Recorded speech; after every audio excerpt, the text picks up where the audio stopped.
அனைவருக்கும் வணக்கம். மே 18 சந்திர தரிசனம்.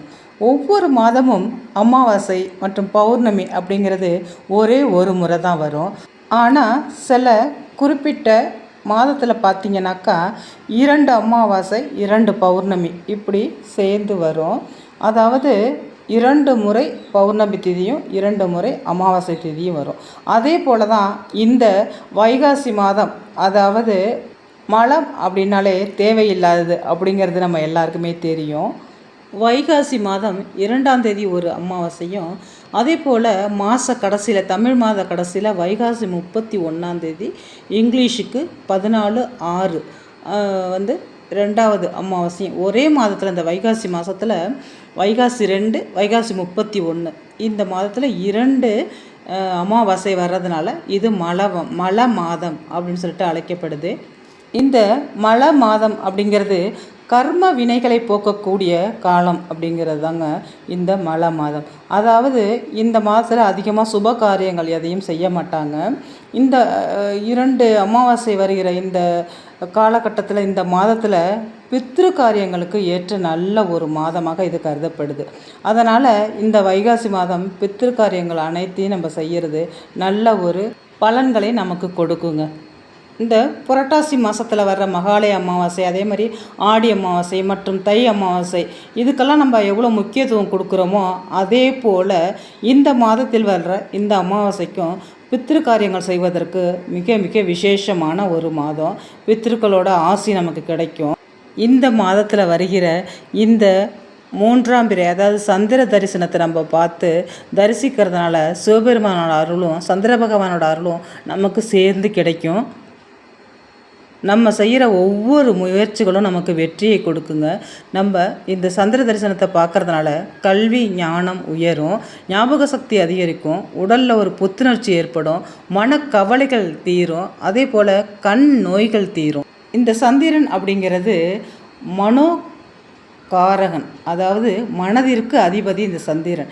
அதனால தான் இந்த சந்திர தரிசனம் நம்ம செய்கிறதுனால மனக்குழப்பங்கள்லாம் நீங்கி மனதுக்கு ஒரு தெளிவு கிடைக்கும், அமைதி கிடைக்குங்க. இதோட உடல் ஆரோக்கியம் மேம்படும், ஆயுள் விருத்தியாகும் இந்த சந்திர தரிசனம் செய்கிறதுனால. அதனால் மறக்காமல் இந்த சந்திர தரிசனத்தை கண்டிப்பாக 6:30 மணிக்கு மேலே நீங்கள் சந்திர தரிசனத்தை மறக்காமல் செஞ்சிடுங்க. சந்திர தரிசனத்தின் போது கையில் நம்ம பணத்தை வச்சுட்டு 11 ரூபாய் காயினை வச்சுட்டு நம்ம வேண்டுறதுனால நமக்கு மேலும் மேலும் அது ஒரு செல்வ வளத்தை பெருக்கி கொடுக்கும்.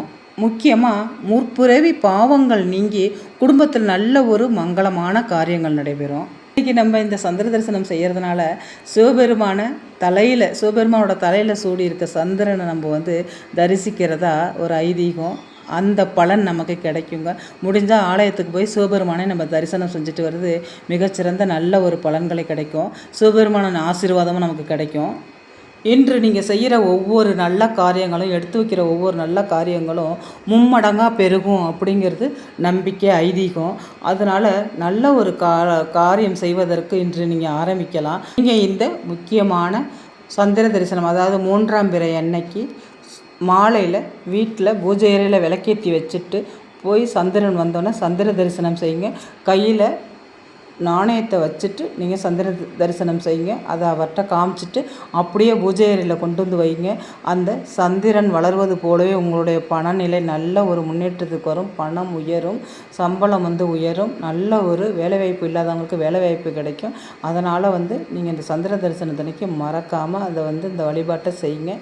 முக்கியமாக சந்திரன் அப்படின்னால 2 அப்படிங்கிற எண் தான் மிக முக்கியமானது. அவருக்கு உரிய எண், இந்த சந்திர பகவானுக்கு உரிய எண் 2. அதனால் உங்களோட மணிக்கட்டில் 2 அப்படிங்கிறத எண்ணை 3 வாட்டி எழுதுங்க. 222 222 222 அப்படின்னு சொல்லிட்டு 3 வாட்டி இந்த 2 எழுதுங்க. 222 அப்படிங்கிற நம்பரை நீங்கள் எழுதுங்க. உங்களோட மணிக்கட்டில் அந்த நேரத்தில் நீங்கள் எழுதுங்க. எழுதிட்டு உங்களோட பிரார்த்தனையை வைங்க. உங்களால் என்ன நெய்வேத்தியம் முடியுதோ அந்த நெய்வேத்தியத்தை வச்சு மனசார சிவபெருமானையும் சந்திர பகவானையும் வேண்டிக்கோங்க. சிவபெருமானோட தலையில் இருக்கிறதா இந்த சந்திரன். அதனால் நீங்கள் இந்த சந்திர பகவானை கோயிலுக்கு போகாமல் வழிபடும் போது கூட உங்களுக்கு சிவனோட அருளும் சேர்ந்து கிடைக்கும். அதனால் நம்பிக்கையோடு இந்த சிவபெருமானோட வழிபாடையும் அன்னைக்கு செய்யுங்க. சந்திரனோட வழிபாடையும் வழிபாடையும் மறக்காமல் செய்யுங்க. எனக்கு சில பேருக்கு வந்து அந்த நேரம் தட்டிட்டு போயிடும். நல்ல ஒரு பாக்கியசாலி அதிர்ஷ்டசாலிக்கு தான் அது கிடைக்கும். அதனால் மறக்காமல், அப்படி மறந்துடும் அப்படின்னு நீங்கள் நினச்சிங்கனாக்கா உங்களோட மொபைலில் கூட நீங்கள் ஒரு அலாரம் மாதிரி செட் பண்ணி வச்சுக்கோங்க. ஒரு 6:30 மணிக்கு நீங்கள் செட் பண்ணி வச்சிங்கனாக்கா கரெக்டாக நீங்கள் அலாரம் அடிக்கும் பொழுது எவ்வளோ வேலைகளாக இருந்தாலும் சரி நீங்கள் வெளியில் ஓடி போய் அந்த சந்திர பகவானை நீங்கள் பார்த்து அவரை வந்து தரிசனம் செஞ்சிடலாம். அதனால் நான் சொன்னது மாதிரி நீங்கள் வந்து இந்த வழிபாட்டு முறையை செஞ்சுட்டு வாங்க. அடுத்த அந்த வளர்பிறைக்குள்ளே உங்களுக்கு ஒரு பணவரவு அதிகரித்து நல்ல ஒரு மேம்பாட்டு நிலைமைக்கு வந்துடுவீங்க. நம்பிக்கையோடு சந்திர பகவானை தரிசனம் பண்ணிட்டு வாங்க. நம்பிக்கையோடு இந்த தாந்திரிக வழிபாடை செய்யுங்க. கண்டிப்பாக வந்து வாழ்க்கையில் ஒரு முன்னேற்றம் இருக்கும். அதே போல் நீங்கள் உங்கள் பூஜையில் உள்ள அந்த நோட்டில் கூட நீங்கள் 222 அப்படிங்கிற இந்த நம்பரை வந்து 108 முறை எழுதுங்க. சந்திர பகவானை நினச்சி வாழ்க்கையில் நல்ல ஒரு முன்னேற்றம் ஏற்படும். தொழிலில் முன்னேற்றம் ஏற்படும். கண்டிப்பாக பண வரவு அதிகரிக்கும். இந்த சந்திர பகவான் எப்படி வளர்கிறாரோ அதே போல் உங்களோட பணமும் மேலும் மேலும் வளர்ந்து நல்ல ஒரு லட்சாதிபதி ஆகக்கூடிய வாழ்க்கை உங்களுக்கு கிடைக்கும். நம்மளோட சேனலை இப்போ தான் முதல் முறையாக பார்க்குற நீங்களாக இருந்தாக்கா நம்மளோட சேனலை ஃபாலோ பண்ணிவிட்டு பாருங்கள். ஏற்கனவே ஃபாலோ பண்ணாமல் பார்க்குறவங்களும் ஃபாலோ பண்ணிவிட்டு பாருங்கள். நான் இன்னொரு வீடியோவில் உங்களை சந்திக்கிறேன். இந்த வீடியோ உங்களுக்கு பிடிச்சிருந்தாக்கா லைக் அண்ட் ஷேர் பண்ணுங்கள். உங்களோட ஃப்ரெண்ட்ஸ் அண்ட் ரிலேஷனுக்கு ஷேர் பண்ணி விடுங்க. கமெண்ட் பண்ணுங்கள். நன்றி.